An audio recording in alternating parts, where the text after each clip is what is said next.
టాలీవుడ్ ఇండస్ట్రీలోని పలువురు నటీనటులు బెట్టింగ్ యాప్లను ప్రమోట్ చేస్తున్న విషయం తెలిసిందే. బెట్టింగ్ యాప్స్ వ్యవహారాన్ని ప్రభుత్వం కూడా సీరియస్గా తీసుకుంది. వీటిని ప్రమోట్ చేసే వాళ్లపై కఠినంగా వ్యవహరించాలని పోలీసులకు ఆదేశాలు జారీ చేసిన సంగతి తెలిసిందే. ఈ క్రమంలోనే పోలీసులు బెట్టింగ్ యాప్స్ ప్రమోషన్ చేస్తున్న వారిపై కేసులు నమోదు చేస్తున్నారు. గత కొన్ని నెలలుగా బెట్టింగ్ యాప్స్ని ప్రమోట్ చేస్తున్న వారిపై కఠిన చర్యలు తీసుకునే ప్రయత్నం చేస్తున్నారు పోలీసులు. ఈ క్రమంలో తాజాగా 11 మందికి షాక్ ఇచ్చారు. ఇప్పుడు ఆ లిస్టులోకి మంచు లక్ష్మి కూడా చేరినట్టు తెలుస్తోంది. ఆమె బెట్టింగ్ యాప్ని ప్రమోట్ చేస్తున్న ఒక వీడియో సోషల్ మీడియాలో వైరల్గా మారింది. టాలీవుడ్ హీరోయిన్ మంచు లక్ష్మి గురించి ప్రత్యేకంగా పరిచయాలు అవసరం లేదు. మంచు మోహన్ బాబు కూతురిగా ఇండస్ట్రీలోకి ఎంట్రీ ఇచ్చిన తన టాలెంట్తో విలక్షణ నటిగా గుర్తింపు తెచ్చుకుంది. పలు సినిమాల్లో నటించిన ఈమె ప్రస్తుతం సినిమా ఆఫర్స్ కోసం వెయిట్ చేస్తోంది. సోషల్ మీడియాలో యాక్టివ్గా ఉంటుంది మంచు లక్ష్మి. తన లేటెస్ట్ ఫోటోలను, తన పర్సనల్ విషయాలను గురించి షేర్ చేసుకుంటూ ఉంటుంది. అయితే తాజాగా మంచు లక్ష్మి ఓ బెట్టింగ్ యాప్ని ప్రమోట్ చేస్తున్న వీడియో ఒకటి నెట్టింట ప్రత్యక్షమైంది.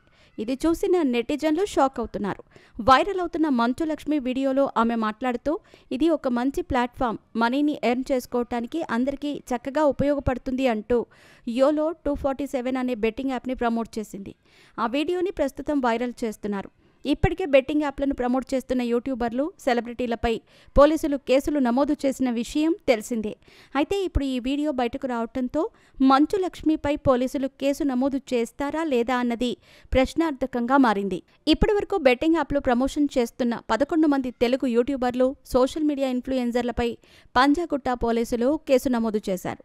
వీరిలో విష్ణుప్రియ, బండారు శేషసాయిని సుప్రీత, ఇమ్రాన్ ఖాన్, హర్ష సాయి, రీతూ చౌదరి, టేస్టీ తేజ, యాంకర్ శ్యామల, కిరణ్ గౌడ్, అజయ్, సన్నీ యాదవ్, సుధీర్లపై గేమింగ్ యాక్ట్ కింద పోలీసులు కేసు నమోదు చేశారు. ఈ బెట్టింగ్ యాప్స్ వల్ల అప్పులపాలై తెలంగాణలో గతేడాది 1000 మంది ఆత్మహత్య చేసుకున్నారు. ఇందులో యువతతో పాటు చిరు వ్యాపారులు, చిరు ఉద్యోగులు కూడా ఉన్నారు.